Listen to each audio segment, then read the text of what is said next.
Hello दोस्तों, कैसे आप सब। आशा करता हूँ अच्छे होंगे। चलिए स्टार्ट करते हैं।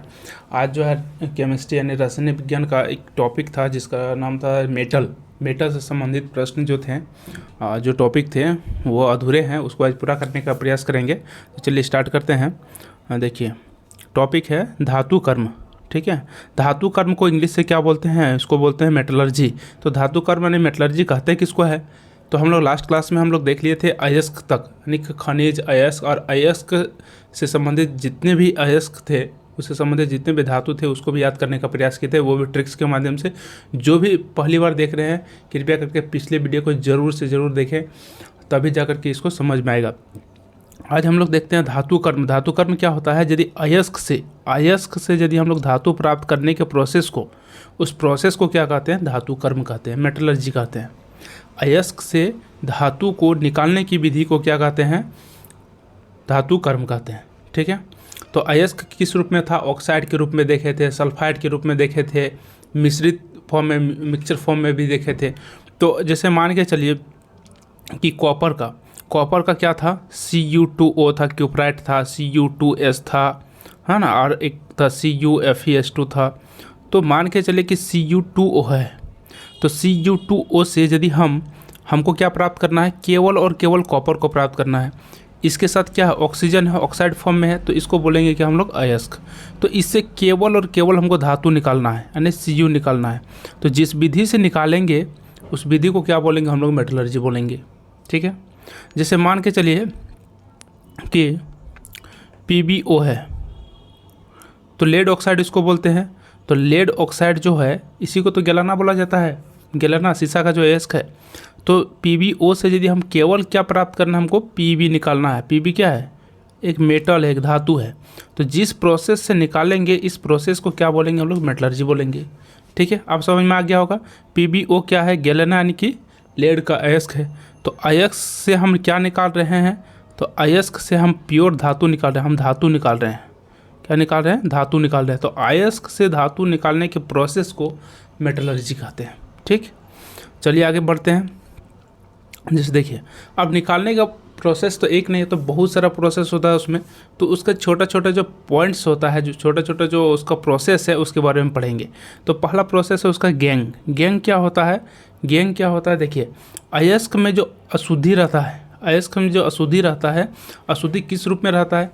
मिट्टी के रूप में रह सकता है, रेत रह सकता है, यानी बालू रह सकता है, उसमें कंकड़ रह सकता है। तो उसको क्या बोला जाता है? गैंग बोलते हैं हम लोग। जैसे ज़मीन में मान के चलिए कि कॉपर है, तो कॉपर को निकाल रहे हैं, तो कॉपर के साथ में जो भी मिट्टी, जो भी डस्ट, जो भी कंकड़ रहता है, अशुद्धि रहता है, उसी अशुद्धि को क्या कहते हैं? हम लोग गैंग कहते हैं। यानी गैंग समझ में आ गया होगा। अयस्क में उपस्थित अशुद्धियों को क्या कहा जाता है? गैंग कहा जाता है।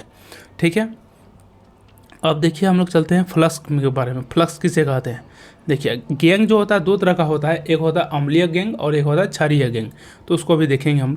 अभी हम देखते हैं फ्लक्स के बारे में। तो फ्लक्स किसको कहते हैं? फ्लक्स किसे कहते हैं? देखिए, गैंग को हटाने के लिए, अब गैंग है, अशुद्धि तो है अयस्क में, अयस्क के साथ अयस्क हम निकाल रहे हैं। कहाँ से निकाल रहे हैं? ज़मीन से। तो उसके साथ में, उसके बाहर में क्या है? कंकड़ है, रेत है, बालू है, ये सब है। तो उसको क्या बोलते हैं? ये बालू जो कंकड़ रहता है उसको क्या बोलते हैं? उसको गैंग बोलते हैं। अब गैंग को इसी जो बाहरी पदार्थ है, यानी कंकड़, रेत, बालू, इसको हटाने के लिए जो चीज़ हम बाहर से मिलाएंगे तभी तो हटेगा। जैसे मान के चलिए कपड़ा है, तो कपड़ा में क्या होता है कि जब गंदा हो जाता है तब हम लोग क्या करते हैं? उसमें साबुन डालते हैं, सर्फ डालते हैं, तब जाकर के क्या होता है? गंदा हटता है। तो ऐसे समझिए कि गंदा कपड़ा है, तो गंदा कपड़ा जो हो गया, गंदा कपड़ा हो गया, तो गंदगी जो कपड़ा में रहता है वही गंदगी क्या हो गया? गैंग हो गया। और जो हम लोग सर्फ डाल रहे हैं उसको हटाने के लिए, तो उसको क्या बोलते हैं? वही सर्फ को ही हम लोग यहाँ पर क्या समझेंगे? फ्लक्स। ठीक है, सर्फ जो डालते हैं हम लोग गंदा कपड़ा को हटाने के लिए, गंदगी को कपड़ा से हटाने के लिए, जो एडिशनल जो सब्सटेंस हम लोग मिलाते हैं, तो वही एडिशनल सब्सटेंस मतलब कि अतिरिक्त जो पदार्थ हम लोग मिलाते हैं ताकि गंदगी हट जाए, तो उसी अतिरिक्त पदार्थ को क्या कहा जाता है? फ्लक्स कहा जाता है। आशा करता हूँ आप लोग को समझ में आ गया होगा कि अयस्क में भी क्या है? गंदगी है, तो उसको हटाना है तो कुछ ना कुछ इसमें पदार्थ मिलाएंगे ताकि जाके ये गंदगी क्या हो जाएगा? साफ़ हो जाएगा। तो जो भी पदार्थ हम लोग आप मिलाते हैं बाहर से हटाने के लिए, इसको गंदगी को, अयस्क में उपस्थित गंदगी को हटाने के लिए, तो उसी को क्या कहते हैं? फ्लक्स कहते हैं। ठीक है। तो देखिए वही लिखा हुआ है कि गैंग को हटाने के लिए, गैंग मतलब क्या हो गया, अशुद्धि हो गया, अशुद्धि को हटाने के लिए बाहर से मिलाए गए पदार्थ को क्या कहते हैं, फ्लक्स कहते हैं। सिंपल डेफिनेशन है, ठीक है। अब हम बताए थे कि गैंग जो होता है दो प्रकार का होता है। गैंग जो होता है एक अम्लीय भी रह सकता है, अम्लीय भी रह सकता है, और गैंग जो होता है अम्लीय गैंग एक होता है, और एक होता है क्षारीय गैंग होता है, क्षारीय गैंग होता है।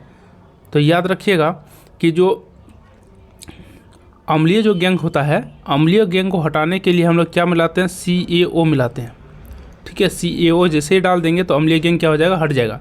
और क्षारीय गैंग को हटाने के लिए हम लोग क्या मिलाएंगे, SiO2 मिलाएंगे। तो SiO2 जैसे ही डालेंगे तो क्या हो जाएगा, क्षारीय गैंग हट जाएगा, ठीक है। तो देखिए वही चीज़ लिखा हुआ है यहाँ पर कि चूना पत्थर, इसका फॉर्मूला होता है CaO। जब अयस्क में अम्लीय गैंग हो, जब अयस्क में कैसा गैंग हो, अम्लीय गैंग हो, तो हम क्या डालेंगे, चूना पत्थर यानी कि CO डालेंगे, तो जो गैंग है अशुद्धि है वो हट जाएगा। और जब अयस्क में क्षारीय गैंग हो तब हम लोग क्या मिलाएंगे, सिलिका, सिलिका मतलब होता है SiO2, ठीक है। नेक्स्ट हम लोग चलते हैं क्या, धातुमल। धातुमल मतलब हो गया स्लैग। स्लैग किसको कहते हैं, धातुमल। देखिए इसका नाम से ही पता चल रहा है कि लास्ट में क्या लगा हुआ है, मल लगा हुआ है, मल मल मल। मल मतलब क्या होता है, गंदगी, गंदगी होता है, ठीक है। तो ये जो गंदगी है यानी कि धातु का जो गंदगी है, धातु का जो मल है, ठीक है, उसी को कहते हैं धातुमल। तो धातुमल कैसे बाहर निकलता है, ठीक है, डायरेक्ट तो बाहर निकलेगा नहीं, तो क्या करता है, देखिए गैंग है, गैंग तो अशुद्धि रहता ही है। गैंग और फ्लक्स जब अभिक्रिया करता है तो क्या बनाता है, धातुमल बनाता है। गैंग और फ्लक्स जब अभिक्रिया करता है तो क्या बनाता है, धातुमल। देखिए गैंग को बोलते हैं अशुद्धि, और फ्लक्स क्या करते हैं, एक्स्ट्रा पदार्थ मिलाते हैं ताकि गैंग क्या हो जाए, हट जाए। अब जब मान के चलिए कि देखिए ऐसे समझिए, मान के चलिए कि कपड़ा है, कपड़ा है, और कपड़ा के बाहर में क्या है, कपड़ा है, कपड़ा में क्या लगा हुआ है, गंदगी लगा हुआ है, ठीक है। ये गंदगी का क्या बोलेंगे हम लोग, गंदगी को बोलेंगे हम लोग क्या, गैंग। गंदगी को क्या बोल दिए, गैंग बोल दिए, ठीक है। अब गैंग को आने की, गंदगी जो है उसको हटाने के लिए हम लोग क्या मिला रहे हैं, सरफ मिला रहे हैं। यहाँ पर ऐड क्या कर रहे हैं, सरफ, सरफ मिलाते हैं। तो ये जो सरफ मिलाए इसी को क्या बोलेंगे हम लोग, फ्लक्स बोलेंगे। तो यानी कि ये जो फ्लक्स जो है, अब फ्लक्स किसके साथ अभिक्रिया करेगा, गैंग के साथ। गैंग में ही हम मिला रहे हैं, क्या हम लोग फ्लक्स मिला रहे हैं। तो दोनों जब मिलेगा तब क्या होगा कि एक मल निकलेगा, उससे क्या निकलेगा, मल। यानी कि उससे क्या होगा, सरफ पानी जो होता है बाहर में क्या होगा, गंदगी के रूप में क्या हो जाएगा, बाहर निकल जाएगा, ठीक है। जो काला वाला, काला जैसा पदार्थ, जैसे सरफ, पहले सरफ ऐड होता है, लेकिन सरफ के साथ क्या होता है, जब वो गंदगी मिल जाता है तो काला पानी हो जाता है, ठीक है। यानी कि जो गंदगी बाहर होगा उसी को क्या बोलेंगे हम लोग, धातुमल, ठीक है। तो कपड़ा के जगह पर, अब यहाँ पर हम लोग कपड़ा ना समझ के इसको हम लोग अयस्क मान लेते हैं। समझिए कि ये क्या है, अयस्क है। तो यदि कपड़ा के जगह पर यदि कोई धातु रहेगा तो धातु में भी वैसे ही प्रोसेस होगा कि मान के चलिए अयस्क है, और अयस्क के बाहर में क्या है, गंदगी है, तो इसको बोलेंगे गैंग। इसमें हम लोग मिला रहे हैं फ्लक्स ताकि ये साफ़ हो जाए। तो गैंग जो होता है फ्लक्स के साथ जैसे अभिक्रिया करेगा तो क्या बनाएगा, धातु का गंदगी बनाएगा, जो भी गंदगी रहेगा वो क्या हो जाएगा, बाहर निकल जाएगा। तो उसी को क्या बोलते हैं हम लोग, धातुमल बोलते हैं, ठीक है। तो वही लिखा हुआ है कि गैंग और फ्लक्स अभिक्रिया करके धातुमल बनाती है, जो पिघली हुई धातु के ऊपर तैरता है। जो पिघली हुई धातु के ऊपर क्या होता है, तैरता है। जो अच्छा पदार्थ रहेगा वो क्या होगा, धातु वाला नीचे बैठ जाता है और गंदगी वाला ऊपर में तैरने लगता है। इसी को हम लोग क्या बोलते हैं, धातुमल बोलते हैं, ठीक है। जैसे देखिए एग्जांपल लिए हम लोग कि देखिए गैंग है और फ्लक्स है, रिएक्टिव की क्या बना है, धातुमल बना है।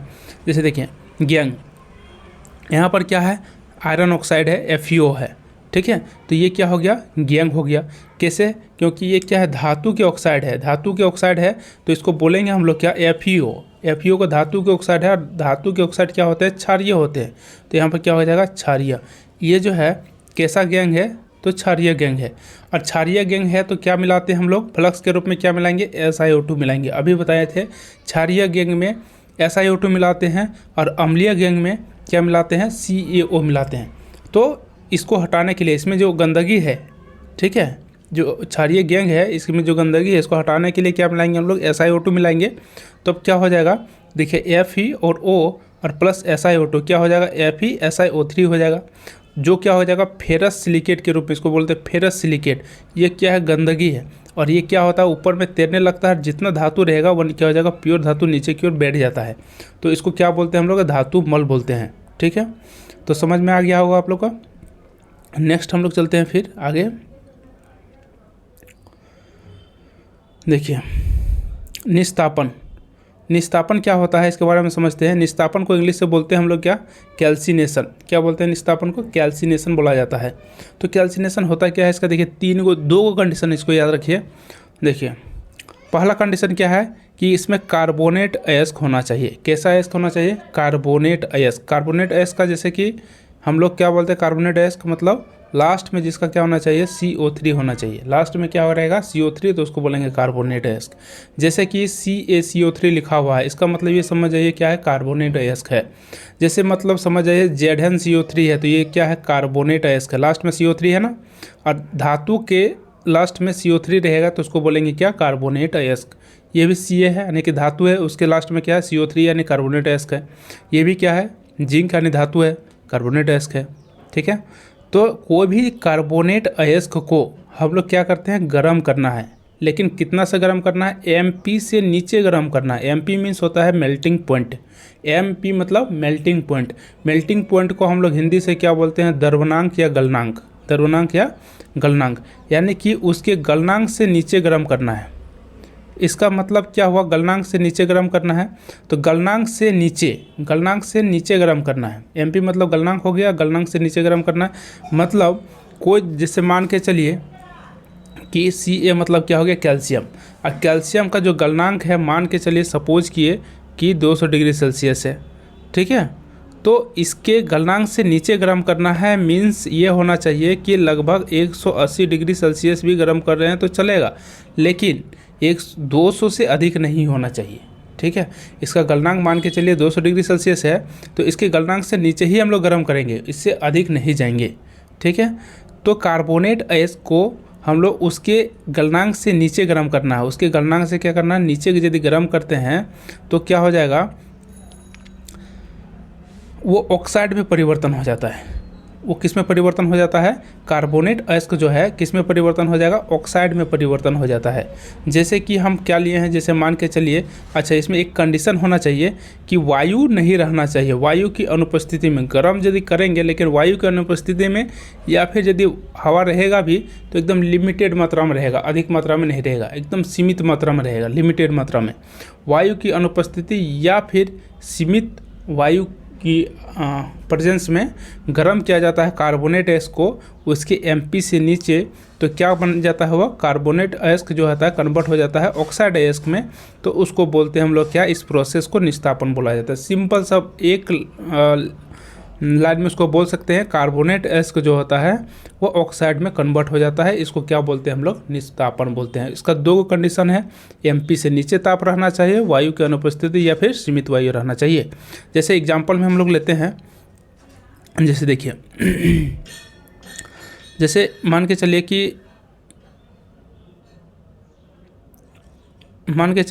कि CaCO3 है, और इसको क्या कर दिया, हम गर्म कर दिए। ठीक है, इसमें तो हवा दिया नहीं है। ठीक है, तो क्या बन गया, CaO मतलब ऑक्साइड में कन्वर्ट होगा, और प्लस अब देखिए यहाँ पर CaCO3 है, तो एक ऑक्सीजन इसके पास आ गया, बचा हुआ कितना ऑक्सीजन, 2 ऑक्सीजन और एक कार्बन बचा हुआ है।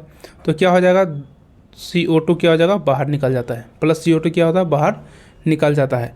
तो याद रखिएगा, तो इस प्रोसेस को यानी ऑक्साइड में कन्वर्ट हो जाता है। देखिए CaCO3 है, CaO हो गया, प्लस क्या बचा हुआ है यहाँ पर, CO2 क्या हो जाएगा, कार्बन डाइऑक्साइड गैस बाहर निकल जाता है। तो इसको बोलते हैं हम लोग क्या, निस्तापन बोलते हैं, यानी कि कैल्सिनेशन बोला जाता है। और एग्जांपल दिए यहाँ पर देखिए, ZnCO3 है, तो क्या हो जाएगा, ZnO, और प्लस क्या हो जाएगा, CO2 बाहर निकल जाता है। यानी कि निस्तापन में कौन सा गैस बाहर निकल रहा है, CO2 गैस बाहर निकल रहा है। क्वेश्चन ऐसा भी पूछ लेता है कि निस्तापन प्रोसेस में कौन सा गैस बाहर निकलता है, तो CO2 गैस बाहर निकलता है। कौन सा ऑक्साइड बनता है, क्या बनता है, कौन सा अयस्क जैसा बनता है, तो ऑक्साइड अयस्क बनता है। ये कौन सा अयस्क बन रहा है, ऑक्साइड अयस्क बन रहा है। ठीक है, कौन सा अयस्क को गर्म किया जाता है, कार्बोनेट अयस्क को गर्म किया जाता है, और ऑक्साइड में वो परिवर्तन होता है, कार्बन डाइऑक्साइड गैस बाहर निकलता है। ये सब पॉइंट दिमाग में होना चाहिए। नेक्स्ट हम लोग चलते हैं भर्जन। भर्जन क्या होता है, देखिए भर्जन क्या होता है, यानी कि जिसको बोलते हैं इंग्लिश में हम लोग रोस्टिंग। रोस्टिंग क्या होता है, कोई भी सल्फाइड एस को उसके एमपी से नीचे गर्म करते हैं। देखिए उसमें क्या था, ऑक्साइड, उसमें कार्बोनेट एस का था। निस्तापन में कार्बोनेट एस को गर्म कर रहे थे। भर्जन यानी कि रोस्टर में क्या करते हैं, रोस्टिंग में क्या करते हैं, सल्फाइड एस को गर्म किया जाता है। सल्फाइड मतलब जिसके भी अंतिम में, कोई धातु के अंतिम में एस लगा हुआ, मतलब समझ जाएंगे क्या सल्फाइड एस के, और उसको एमपी से मतलब गलनांक से नीचे गर्म करना है। तो गर्म करते हैं तो किस में कन्वर्ट हो जाएगा, ऑक्साइड में कन्वर्ट हो जाता है। याद रखिएगा वो भी ऑक्साइड में कन्वर्ट हो रहा था, लेकिन उसमें अयस्क के साथ था कार्बोनेट अयस्क था, इसमें अयस्क के साथ सल्फाइड अयस्क है। सल्फाइड अयस्क को क्या करेंगे हम लोग, गर्म कर देंगे तो कन्वर्ट हो जाएगा क्या, ऑक्सीजन के रूप में, ऑक्साइड फॉर्म में। तो उसको बोलेंगे हम लोग क्या, भर्जन बोलेंगे। लेकिन इसमें एक कंडीशन यह है कि उसमें वायु नहीं था, निस्तापन में वायु की अनुपस्थिति में गर्म हो रहा था, लेकिन इसमें भरपूर मात्रा में ऑक्सीजन देना पड़ेगा। वायु की पर्याप्त मात्रा होना चाहिए, वायु की अधिक मात्रा होना चाहिए, पर्याप्त मात्रा होना चाहिए। ठीक है, नेक्स्ट देखिए, इसको एग्जांपल से हम लोग देखते हैं। जैसे कि मान के चलिए यहाँ पर ZnS है, ZnS जिंक सल्फाइड क्या है, ये क्या है, सल्फाइड एस है, लास्ट में एस लगा हुआ है, और प्लस इसमें क्या देंगे हम, ऑक्सीजन O2 देंगे। उसमें ऑक्सीजन नहीं दे रहे थे, इसमें ऑक्सीजन देंगे तो क्या हो जाएगा, किस में बदल जाएगा, ऑक्साइड फॉर्म यानी ZnO प्लस ZN, ऑक्सीजन का सीधा रिएक्शन किया ZnO हो गया, और प्लस सल्फर और एक ऑक्सीजन बचा हुआ है यानी कि SO2, फिर क्या हो जाएगा, SO2 बाहर निकल जाएगा। इसको बैलेंस करने के लिए आप लोग बैलेंस कर सकते हैं, यहाँ 2 मिला देंगे, यहाँ 2 मिला देंगे, और यहाँ पर 3 रख देंगे, यहाँ पर 2 रख देंगे, तो क्या हो जाएगा, रिएक्शन बैलेंस हो जाएगा। ठीक है, मेनली हम लोग क्या देख रहे हैं यहाँ पर, सल्फाइड एस्क है, उसमें ऑक्सीजन दिए हैं, ऑक्सीजन की उपस्थिति में क्या किए, इसको गर्म कर दिए, तो क्या बन गया, ऑक्साइड बन गया।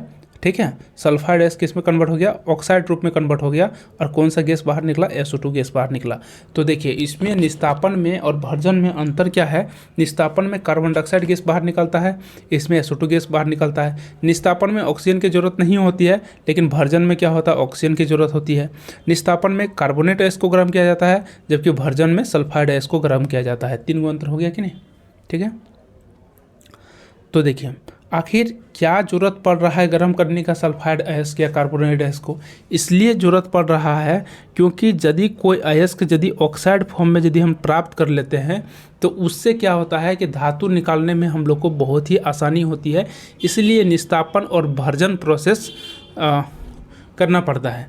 निस्तापन और भर्जन प्रोसेस क्यों करना पड़ता है, क्योंकि वैसा करने से क्या होता है, धातु के अयस्क जो है वो किस में कन्वर्ट हो जाते हैं, ऑक्साइड फॉर्म में कन्वर्ट हो जाते हैं, और ऑक्साइड फॉर्म से हम प्योर धातु, हम जहाँ ZnO है तो इससे हम Zn आसानी से निकाल सकते हैं, या फिर CaO है तो इससे आसानी से हम क्या निकाल सकते हैं, Ca निकाल सकते हैं, यानी कि धातु प्राप्त कर सकते हैं। इसीलिए निस्तापन और भर्जन किया जाता है। नेक्स्ट चलते हैं, स्मेल्टिंग। स्मेल्टिंग क्या होता है, देखिए इसका इंग्लिश नाम भी वही है, स्मेल्टिंग ही है। स्मेल्टिंग हिंदी नाम भी स्मेल्टिंग से स्मेल्टिंग लिखा जाता है, इसलिए याद रखिएगा स्मेल्टिंग। स्मेल्टिंग देखिए क्या होता है कि जो भी हम लोग निस्तापन के प्रोसेस से या फिर जारित या भर्जन, इसको भर्जन भी बोलते हैं, जारित को भर्जन भी बोलते हैं, निस्तापित या जारित प्रोसेस से जो भी अयस्क को हम लोग प्राप्त कर रहे थे, अब उसको गर्म करना है किसके साथ, कोक के साथ, या फिर कोई भी रिड्यूसिंग एजेंट जिसको बोलते हैं अवकारक के साथ। कोई भी अवकारक या कोक के साथ यदि रिएक्शन करेंगे, लेकिन कंडीशन इसमें क्या होना चाहिए, MP से उच्च ताप पर गर्म करेंगे, उसके मेल्टिंग पॉइंट से उच्च ताप पर गर्म करेंगे, तो क्या होगा कि उच्च ताप पर गर्म करेंगे तो सिंपल से बात है, धातु पिघलेगा, और धातु जब पिघलेगा तो धातु कौन सा अवस्था में प्राप्त होगा, हमको गलित अवस्था में प्राप्त होगा। याद रखिएगा, देखिए भर्जन और निस्तापन में हमेशा मेल्टिंग पॉइंट को लो रखना है, ठीक है, लेकिन स्मेल्टिंग में क्या करना है कि मेल्टिंग पॉइंट को क्या रखना है, हाई रखना है। याद रखिएगा, ठीक है, गलनांक को क्या रखना है, उच्च रखना है, गलनांक से उच्च रखना है। ठीक है, यानी उच्च ताप पर, गलनांक से उच्च ताप पर गर्म करेंगे, तो उस कंडीशन में क्या होगा, निस्तापित और भर्जित अयस्क को यदि कोक के साथ या अवकारक के साथ मिला करके और हाई टेम्परेचर में गर्म कर देंगे तो हमको धातु तो मिलेगा, लेकिन कैसा धातु मिलेगा, गलित अवस्था में धातु मिलेगा, पिघला हुआ धातु मिलेगा। और उसको गर्म भी यदि करना है तो कहाँ करेंगे, ब्लास्ट फर्नेस में करेंगे, यानी कि वात्या भट्टी में करेंगे, जिसको हम लोग बोलते हैं, ठीक है, भट्टी बोलते हैं, ब्लास्ट फर्नेस बोलते हैं, जहाँ पर गर्म किया जाता है, वैसा भट्टी में गर्म करेंगे। ठीक है, तो देखिए इसको रिएक्शन के माध्यम से पहले समझते हैं। जैसे कि मान के चलिए ZnO है, तो ZnO कहाँ से प्राप्त कर रहे थे, अभी देखिए ZnO को ZnS था ना, यानी सल्फाइड एस्क था, उसमें ऑक्सीजन डाल रहे थे और उसको गर्म कर रहे थे। ठीक है, तो किस में कन्वर्ट हो रहा था, ZnO, और प्लस क्या बन रहा था, SO2 बन रहा था। SO2 बन रहा था। ठीक है, सल्फाइड है, इसको गर्म कर रहे थे हवा के प्रेजेंस में, तब क्या बन रहा था, ZNO बन रहा था। इसी को तो बोलते हैं भर्जित, इसी को तो भर्जन बोला जाता है। तो ये जो अयस्क प्राप्त हो रहा था भर्जित प्रोसेस से ऑक्साइड फॉर्म में, अब यही ऑक्साइड को क्या करेंगे, कार्बन मिला देंगे इसमें, और कार्बन मिला करके क्या करेंगे, कोक मतलब हो गया कार्बन, कोक मतलब कार्बन। ठीक है, कार्बन मिला करके और गर्म कर देंगे तो क्या हो जाएगा, लेकिन बहुत हाई टेम्परेचर पर गर्म करना पड़ेगा। इतना हाई टेम्परेचर पर गर्म करेंगे कि ZN क्या होगा, पिघलने लगेगा। ठीक है, तो इतना हाई टेम्परेचर पर गर्म कर देंगे तो क्या हो जाएगा कि यहाँ से देखिए ZN क्या हो जाएगा, अलग हो जाएगा, और C और O जो है कंबाइंड होकर के क्या होगा, CO गैस, कार्बन मोनोऑक्साइड बाहर निकल जाएगा। आप लोग देखिए यहाँ से हम क्या कर लिए कि ZN प्राप्त कर लिए। ZN मतलब क्या होता है, धातु होता है, यानी कि धातु है ना, ZN जिंक धातु है। ये क्या है, जिंक धातु है ना। जिंक धातु प्राप्त कर लिए। मेरा टारगेट क्या था, धातु प्राप्त करना, अयस्क से धातु प्राप्त करना। तो कितना प्रोसेस करना पड़ा, निस्तापन, भर्जन। ठीक है, कोई भी एक प्रोसेस करके उसमें कोक डाल देंगे तो धातु मिल जाएगा।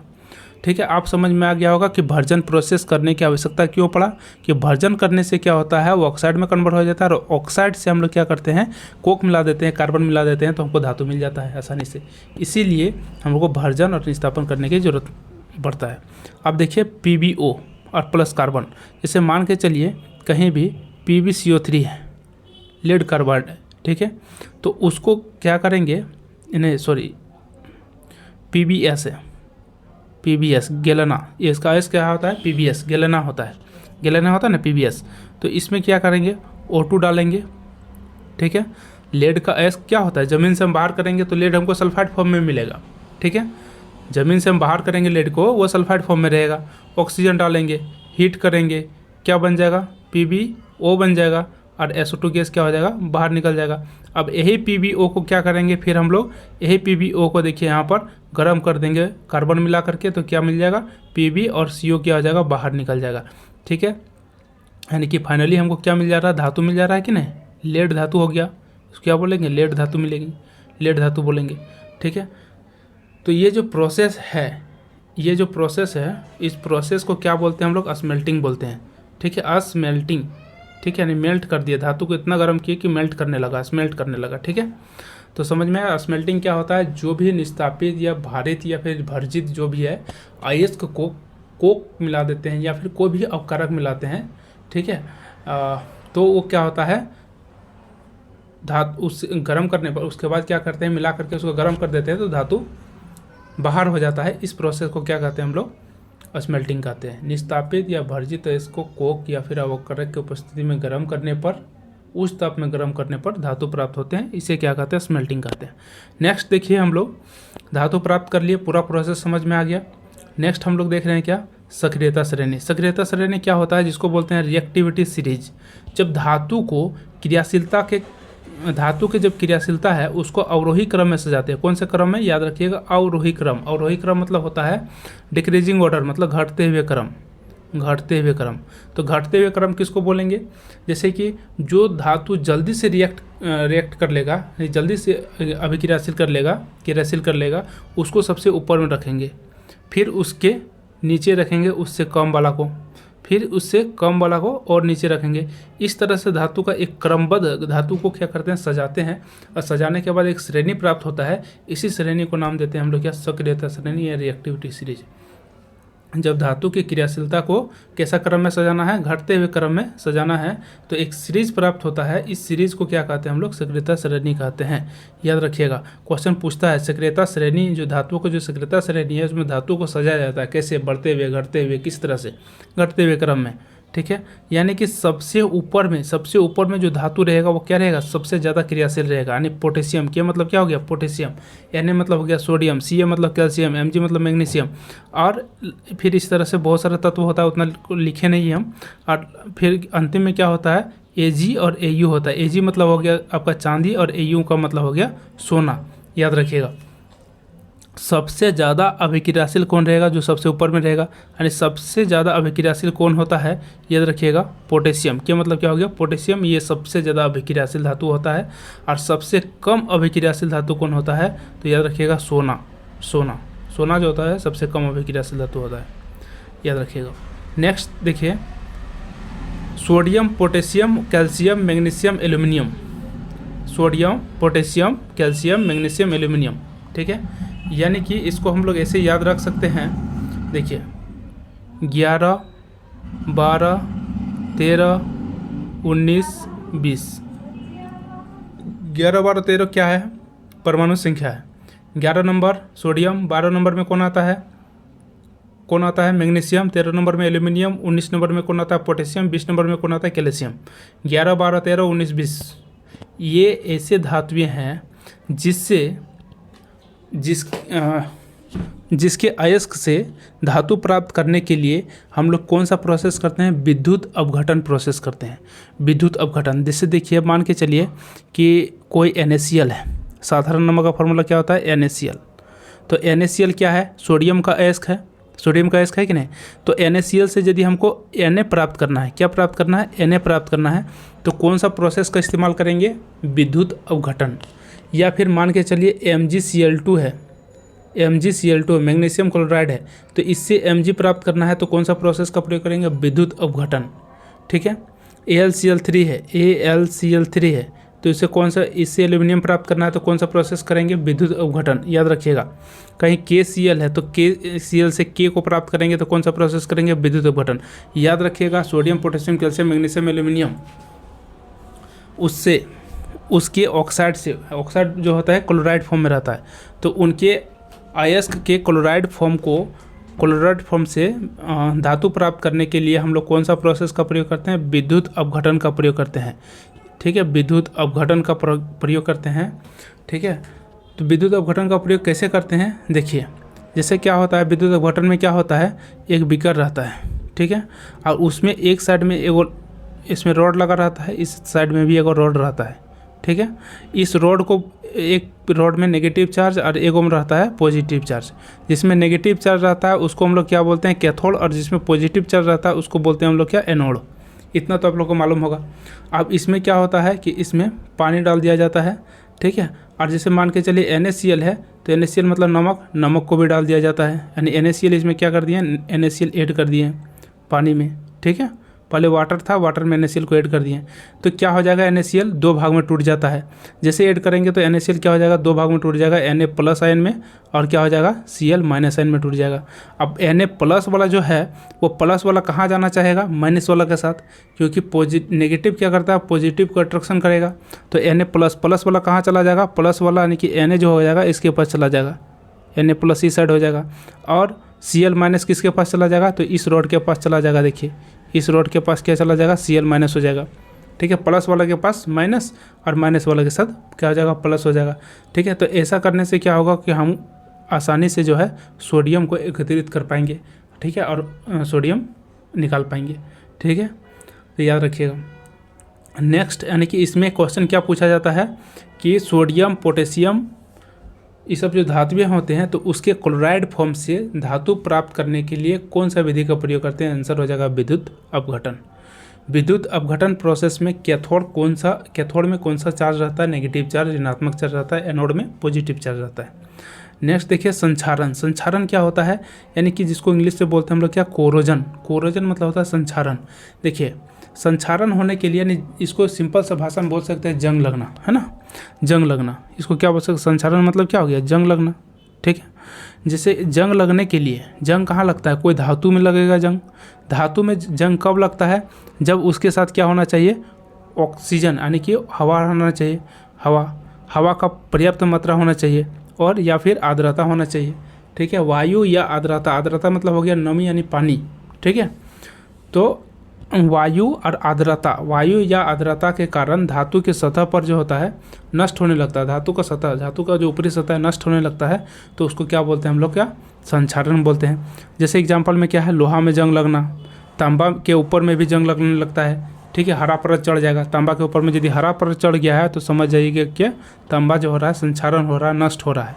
और जो तांबा के ऊपर में जो हरा परत चढ़ता है वो किसके कारण से चढ़ता है? याद रखिएगा, कॉपर कार्बोनेट के कारण से, CuCO3 के कारण से चढ़ता है। CuCO3 के कारण से चढ़ता है, याद रखिएगा। कॉपर कार्बोनेट के कारण से चढ़ता है। चांदी के ऊपर में काला परत चढ़ जाता है। तो चांदी के ऊपर में काला परत क्यों चढ़ता है? तो चांदी को यदि ज़्यादा दिन तक यदि खुले वातावरण में रख देंगे तो उसमें भी काला काला होने लगता है। तो क्यों होने लगता है?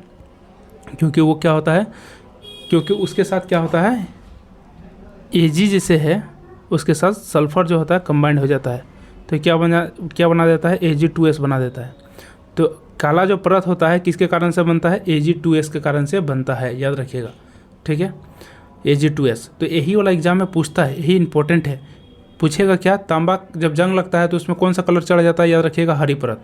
क्वेश्चन पूछेगा कि हरी परत किस कारण से चढ़ता है? तो याद रखिएगा CuCO3। 2 क्वेश्चन हो गया। चांदी के ऊपर में जब जंग लगता है, ठीक है, तो कौन सा कलर चढ़ जाता है? उसमें काला रंग का हो जाता है। लेकिन काला कलर किस कारण से होता है? Ag2S के कारण से होता है, यानी सल्फर उसके साथ कंबाइंड हो जाता है, याद रखिएगा। अब इसको बचाना है, संक्षारण नहीं होना देना है, तो क्या करेंगे हम लोग? पेंट करके छोड़ देंगे। कोई धातु है तो पेंट कर देंगे, छोड़ देंगे, ठीक है, ग्रीस लगा के छोड़ देंगे, तेल लगा के छोड़ देंगे, क्रोमियम का एक लेप होता है उसको लगा के छोड़ देंगे। यशद लेपन भी कर सकते हैं। यशद लेपन मतलब होता है जिंक की परत चढ़ाना, जिंक का पेंटिंग कर देना उसके ऊपर में, ठीक है। एनोडीकरण कर सकते हैं जिसमें एल्यूमिनियम की परत चढ़ा देते हैं, ठीक है। तो इसको बोलते हैं हम लोग क्या, इसको इस तरह से बचा सकते हैं। इसमें से सबसे ज़्यादा इंपॉर्टेंट है 2 को, यशद लेपन और एनोडीकरण। यशद लेपन में किसका परत चढ़ाते हैं? जिंक का। और एनोडीकरण में किसका चढ़ाते हैं? तो एल्यूमिनियम का परत। नेक्स्ट देखिए, लोहे में जंग। देखिए, लोहा में जब जंग लगता है तो याद रखिए हवा में क्या क्या होना चाहिए? ऑक्सीजन और नमी दोनों होना चाहिए, तभी जाकर जंग लगेगा। रासायनिक परिवर्तन, लोहे में जंग लगना कैसा परिवर्तन है? रासायनिक परिवर्तन है। रासायनिक परिवर्तन उसको बोलते हैं जो कि फिर वापस उसको बदला नहीं जा सकता है। जैसे कि लोहा में जंग लग गया और फिर चाहेंगे कि जंग को हटा करके फिर उसी तरह का उतना ही भार वाला फिर लोहा बना सके तो नहीं बन पाएगा, ठीक है। तो ये क्या हो गया? रासायनिक परिवर्तन। जैसे कि मान के चलिए कि पानी है, पानी से बर्फ़ बना रहे हैं और बर्फ़ को फिर छोड़ देंगे तो फिर पानी बन जाएगा, यानी जो चीज़ पहले था वह चीज़ फिर से प्राप्त कर सकते हैं, तो उसको बोलते हैं भौतिक परिवर्तन। लेकिन जो चीज़ पहले था और उसको फिर वापस परिवर्तन नहीं कर पाएंगे तो उसको बोलेंगे क्या? रासायनिक परिवर्तन। जैसे कागज़ को जला देते हैं तो जलाने के बाद क्या होता है? वो काला बन जाता है। फिर चाहेंगे कि जो काला बना हुआ है उससे वापस हम लोग कागज़ बन पाएगा? नहीं बन पाएगा, तो वो हो गया रासायनिक परिवर्तन। तो लोहे में जंग लगना कैसा परिवर्तन? रासायनिक परिवर्तन है। लोहे में जब जंग लगता है तो क्या होता है? भार उसका बढ़ जाता है। भार क्या होता है? बढ़ जाता है। और जंग का फॉर्मूला होता है क्या? क्यों बढ़ जाता है? क्योंकि Fe2O3 है, Fe2O3 है और उसके साथ जो है X H2O जुड़ जाता है। X H2O मतलब अभी हम बताए हैं ऑक्सीजन के साथ साथ क्या होना चाहिए? नमी होना चाहिए। तो यही नमी क्या होता है? इसके साथ जुड़ जाता है X H2O। अब X डिपेंड कर रहा है इसके पास कि कितना पानी जुड़ रहा है, कभी 2 H2O, कभी 3 H2O, कभी 5 H2O, कुछ भी हो सकता है, ठीक है। यानी कि इसका फॉर्मूला क्या होता है? Fe2O3 × X H2O। याद रखिएगा, एग्जाम में पूछता है जंग का फॉर्मूला क्या होता है? Fe2O3 × X H2O, ठीक है। एक्स क्या करता है? वो चेंज होते रहता है। नेक्स्ट देखिए, हम लोग देखते हैं अमलगम। अमलगम क्या होता है? अमलगम देखिए, अमलगम क्या होता है? पारा या फिर मरकरी इसको बोलते हैं, यानी Hg। पारा या मरकरी यदि कोई भी धातु के साथ कंबाइन करेगा, कोई भी धातु के साथ मिलेगा तो वो क्या बनाएगा? उसको बोलेंगे हम लोग क्या? अमलगम। पारा या फिर मरकरी, यानी Hg जो है, Hg कोई भी धातु के साथ यदि मिलेगा तो उस तरह के मिश्र धातु को क्या बोलते हैं हम लोग? अमलगम बोलते हैं, ठीक है। तो इसको क्या बोलेंगे? अमलगम बोलेंगे। जैसे कि मान के चलिए कि Hg है और ये जो है Ag के साथ मिल गया है, तो इसको क्या बोलेंगे? इसको बोलेंगे अमलगम। Hg + Pb है तो ये क्या हो गया? अमलगम। Hg + Cu कॉपर है तो क्या हो गया? अमलगम, ठीक है। आखिर इसका ज़रूरत कहाँ पड़ता है? इसका उपयोग कहाँ है? तो इसका उपयोग होता है दंत चिकित्सा में। दंत चिकित्सा में इसका डॉक्टर लोग उपयोग करता है। जिसका दांत जो होता है सड़ जाता है तो उसको फिर से वहाँ पर दांत भरने के लिए, दांत के भराई के लिए क्या होता है कि इसका प्रयोग किया जाता है। क्योंकि Hg जो होता है, पारा जो होता है, वह द्रवित अवस्था में रहता है और उसके साथ Ag मिला देंगे तो क्या हो जाएगा? सिल्वर के साथ हो जाएगा अमलगम। तो उसका प्रयोग कहाँ करते हैं? दांत में। डेंटल अमलगम जिसको बोलते हैं, यानी कि इसका यूज कहाँ करते हैं? डेंटल अमलगम, डेंटल मतलब दांत के अमलगम में इसका प्रयोग किया जाता है। ये थोड़ा महंगा आता है। इससे कम वाला यदि भराना है तो लेड का भी भरा सकते हैं, इससे भी कम का भराना है तो कॉपर का भरा सकते हैं, यानी Hg+ क्या होता है Cu। जिस तरह का भराना है, दांत सड़ करके यदि मान के खोखला हो गया है तो उसको भरने के लिए जो है इसका प्रयोग किया जाता है, यानी दंत चिकित्सा में इसका प्रयोग किया जाता है, याद रखिएगा। ठीक है, तो ये कंप्लीट हो गया है जितना भी टॉपिक था धातु से संबंधित। अब इसका वन लाइनर जो है बचा हुआ है तो उसको देखेंगे नेक्स्ट वीडियो में।